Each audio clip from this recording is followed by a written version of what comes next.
بسم اللہ الرحمن الرحیم۔ شروع اللہ کے نام سے جو بڑا مہربان نہایت رحم کرنے والا ہے۔ حضرت شیخ عبدالقادر جیلانی فرماتے ہیں، جب اللہ کسی جسم میں داخل ہوتا ہے تو پہلے اس کو تباہ و برباد کرتا ہے اور دل میں خواہشات اور آرزوؤں کے جو بڑے بڑے امراء بیٹھے ہوتے ہیں ان کے سار نیچے کر دیتا ہے۔ جب وہ اس بستی کو اچھی طرح اجاڑ لیتا ہے تو خود آپ آ کے بیٹھ جاتا ہے۔ پھر یہ بستی از سر نو آباد ہوتی ہے۔ پہلے اس کو تعمیر کو ویران کرتے ہیں، پھر اس کی تعمیر کو دوبارہ استوار کرتے ہیں۔ یہی کار تصوف ہے، یہی اللہ کا طریقہ ہے۔ استاد بادشاہ نہیں ہوتا مگر بادشاہ بنتا ہے۔ بچپن میں کپڑے میلے، دل صاف اور زبان سچی ہوتی تھی، لیکن جب سے بڑے ہوئے ہوں تو کپڑے صاف، دل میلے اور زبان جھوٹ سے آلودہ ہو گئی ہے۔ ہار اور جیت تو انسان کے اپنے اندر ہوتی ہے۔ مان لو تو ہار ہے اور ٹھان لو تو جیت ہے۔ اگر دسمبر کی یک بستہ صبح اٹھ کر اس طرح اٹھتے ہیں کہ آپ کے نیچے نرم بستر اور اوپر گرم لحاف تھی تو سب سے پہلے الحمدللہ کہیں، الحمدللہ کہیں، کیونکہ آپ کا تعلق دنیا کے اس 30% طبقے سے ہے جس سے یہ سہولت میسر ہے۔ کیا فرق پڑتا ہے ہمارے پاس کتنا حسن، کتنی دولت، کتنے گھر، کتنی گاڑیاں ہیں؟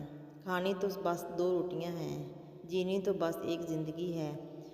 فرق تو بس یہ پڑتا ہے کہ ہم نے کتنے پل خوشی سے بتائے اور کتنے لوگ ہماری وجہ سے خوشی سے جیے۔ کسی سے رشتہ توڑنا ایک انتہائی تکلیف دہ عمل ہے، لیکن جہاں پر آپ کی عزت، ضرورت اور قدر نہ ہو وہاں سے دور جانے میں ہی خیر و عافیت ہوتی ہے۔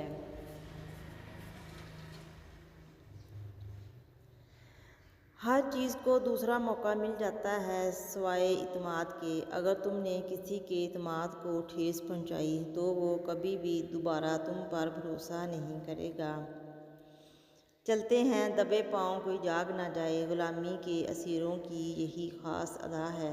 ہوتی نہیں جو قوم حق بات پہ یکجا، اس قوم کا حاکم ہی بس ان کی سزا ہے۔ بادل برسے نہ برسے اسے دیکھ کر ٹھنڈ ضرور محسوس ہوتی ہے۔ اولاد خدمت کرے نہ کرے اسے دیکھ کر بھی دل میں ٹھنڈ پڑ جاتی ہے۔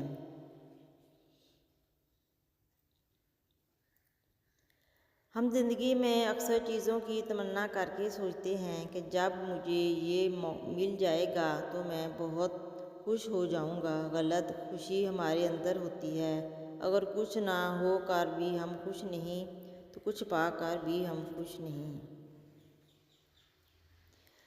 سچ خاموش ہو تو خوشبو کی طرح پھیلتا ہے، سچ کلام کرے تو جادو کی طرح اثر انداز ہوتا ہے، سچ باعمل ہو تو خوشحال کر دیتا ہے، سچ جھوٹ کے مقابلے میں ہمیشہ فتح یاب ہوتا ہے۔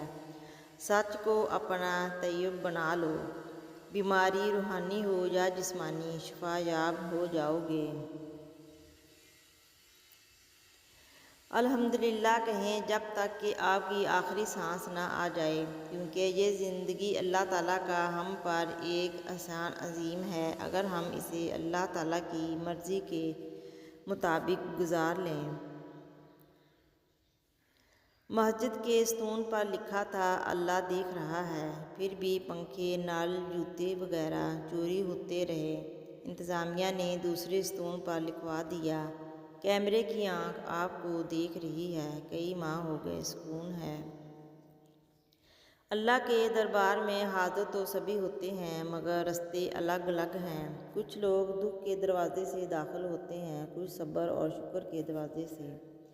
احساس کمتری کے شکار لوگوں میں 7 علامات پائی جاتی ہیں، پہلی، دوسری، تیسری، چوتھی، 5ویں، 6ٹھی اور 7ویں۔